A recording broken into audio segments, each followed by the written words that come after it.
Liberalistas andaluces, organización continuadora de los liberalistas andaluces que el siglo pasado luchaban por una Andalucía libre, avanzada y dueña de su destino, hizo público el pasado 4 de diciembre un documento dividido en 3 partes sobre la situación de Andalucía en el siglo XXI.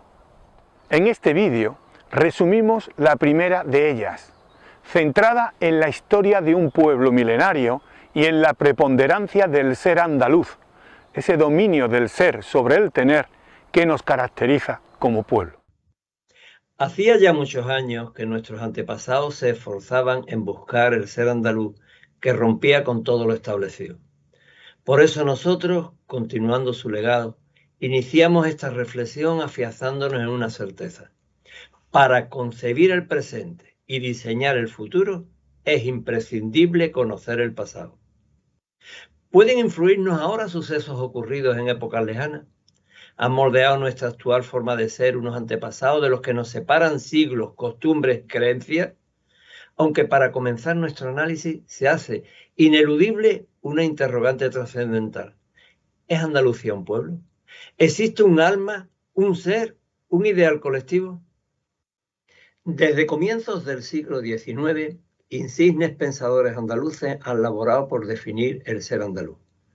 El olvidado gaditano Antonio Machado Núñez, liberal, progresista, librepensador, investigador y difusor de la cultura biológica evolucionista, funda en 1871 la Sociedad Antropológica de Sevilla para estudiar al hombre como ser físico, espiritual y social.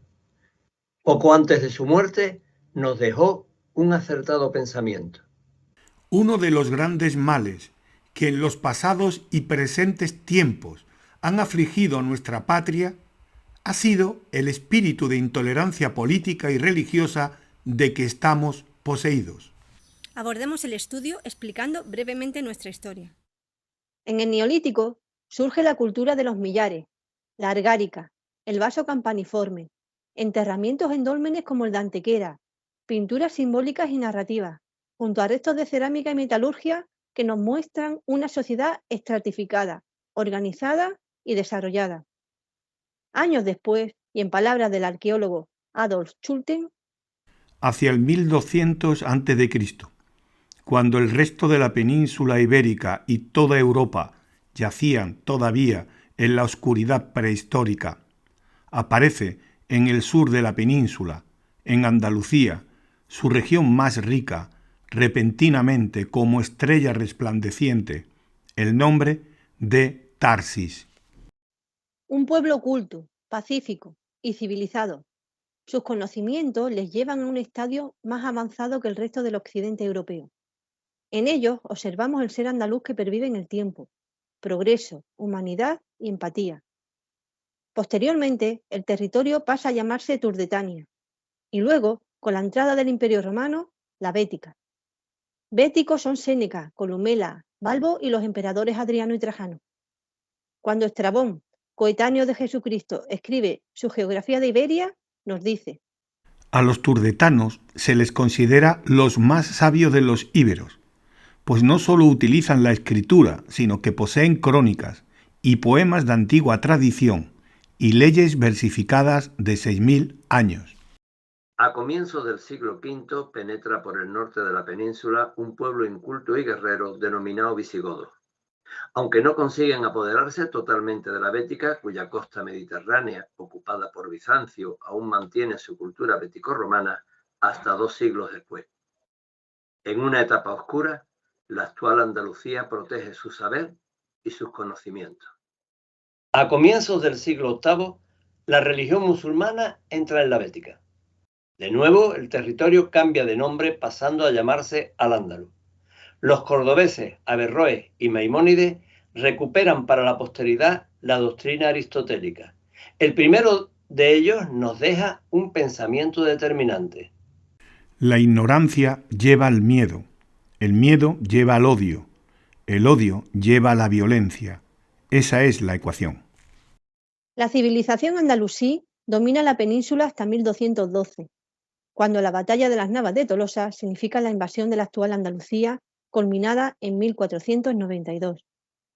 A partir de esa fecha, la Andalucía cristiana se convierte en una colonia dependiente y al servicio de los nuevos amos del territorio. Catalanes, vascos y castellanos controlan la situación y crean un estado llamado España. Los años pasan y Andalucía malvive. Comenzando el siglo XIX, tropas napoleónicas ocupan toda España, excepto un pequeño istmo situado al sur de Andalucía. Una vez retirado el ejército francés y repuesta la monarquía absolutista, se evidencian reacciones heterogéneas entre los diversos territorios que, por aquel entonces, conforman el Estado español.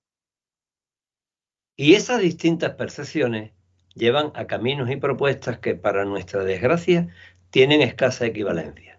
En unos territorios el protagonismo lo asume una burguesía tan materialista como egoísta, favorecida por el poder central, que lucha por conservar sus fueros y privilegios, y en otros territorios, más al sur, la lucha está encabezada por los liberalistas, los jornaleros y los anarquistas, que intentan sobrevivir ante las coerciones y la injusticia. El 21 de julio de 1873 se difunde el Manifiesto de los Federales Andaluces. En Despeñaperros, histórico e inexpugnable baluarte de la libertad, se enarboló ayer por las fuerzas federales que mandan los que suscriben la bandera de independencia del Estado andaluz. En octubre de 1883 se redacta en la ciudad de Antequera un proyecto de constitución para Andalucía, que en su artículo primero proclama: Andalucía es soberana y autónoma. Se organiza en una democracia republicana representativa y no recibe su poder de ninguna autoridad exterior al de las autonomías cantonales que le instituyen por este pacto. Está claro que el rumbo trazado por Andalucía es muy diferente al resto de territorios, lo que a su vez traerá consecuencias muy desiguales cuando se afiance el poder central. Y basándose en intereses ajenos a nuestra tierra, se decida el papel que ha de jugar a partir de entonces la nación andaluza. Se inicia el siglo XX con el campo andaluz en llamas y una constante sangría económica. En 1918 se recupera en Ronda la conciencia de pueblo. El 31 de enero de 1933 se aprueba el anteproyecto de base para el Estatuto de Andalucía. En 1936, su promotor Blas Infante es asesinado y se cubre el sentimiento andaluz con un oscuro manto de ignorancia. No es hasta el 4 de diciembre de 1977 cuando de nuevo regresa a la calle un ideal en verde y blanco. Una ilusionante esperanza diluida con prontitud por los políticos profesionales. El 27 de mayo de 1978 se constituye en Cádiz la Junta Preautonómica de Andalucía. El 28 de febrero de 1980 se celebra un referéndum para acceder a esa autonomía por el artículo 151 de la Constitución española. El 20 de octubre de 1981 refrendamos un estatuto de autonomía con máximas competencias. Amanece el tercer milenio con negros nubarrones en el horizonte. Parece que el tecnológico y egoísta tener se ha impuesto al ser tartésico, bético y andalusí. Una Andalucía letargada dormita, sin soñar.